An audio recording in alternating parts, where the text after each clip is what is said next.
Okay, kung bati mga koys, so naasabta karon sa airport tungod kay natay guest nga itong gitagbo nga gikan pag yun sa kauluhan sa General Trias Cavite. Okay, so welcome sa Bohol, Ma'am Connie Partimos and Company. Okay, so after pick up na to, diretso na to sila adto sa Alonavel. Dito sila nag-stay for 2 nights. So after automatic day 1 mo ni ang countryside tour. So automatic ato silang pick up dito para excited na mo adto sa to ang itineraries, which is ang first stop na to ang Chocolate Hills. So from their hotel going to Chocolate Hills is almost 2 hours.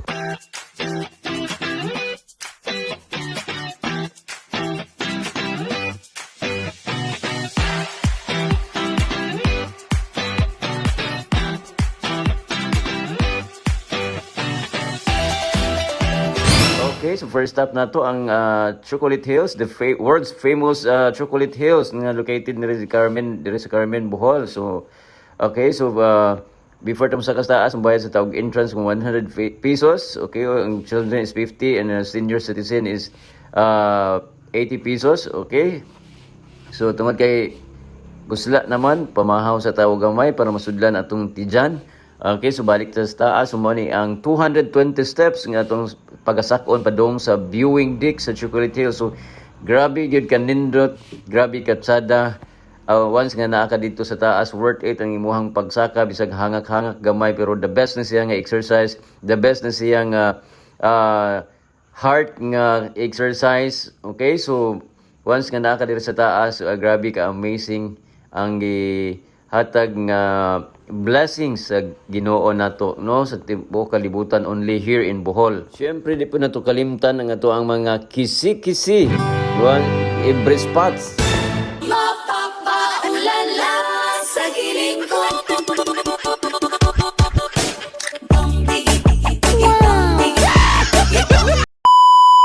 Then after Chocolate Hills, automatic diri na tapunta sa Kinaihan Forest Park. So na diri makita nimo ang nagkadiyang klase sa bambos. Syempre, di ko na mawa atong mga kisi-kisi mo na magdala sa to ang mga murag bakasi. Okay, so man ang once nga man kag bayad dito sa entrance fees, dito gi-welcome ka sa Bamboo Walk. So nindot kaayo na tanawa nga mura pud og bakasi nga kusog mo kisi-kisi mga porma. So diring dapita nature good, no, so malanghap nimo ang mga presko kaadyo nga hangin ug sa mga tawagan na kaning buga sa mga nagkadaiyang mga klaseng bambus. Okay, butong ug sa moang term pa diri sa Bisaya.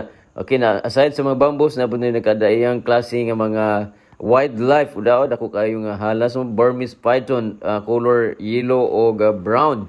Okay, so muna sa ang usa sa mga highlights dito o ganing siyang si tawagan na peacock, no? Tao ni Sudan po si peacock, no? Tahupon po ni peacock. Okay, so napo day dako nga tinggaong usa ni dakong iring. Okay, so pag humana na libot na buta dito sa ilahang restaurant tungod kay na may consumable nga 50 pesos. So, siyempre di pa wala hiyang atong mga kinakusyan guest dana gapa duzan-duzan na si Manang. Okay, so pag humana na og duzan-duzan, so diri na pud sa kaon na pud og ice cream. Yun, no? Ang ice cream nga murag dako gid kayo nga ice cream ba. Lami gid kayo nga flavor siguro ba. Ko katilaw kanya. So after sa Kinaihan Forest Park, so diretso na po sa Bohol Enchanted. Okay, so diri po mo makitaan ng mga nagkadaiyang klaseng mga mananap. Okay, sa mga butterflies.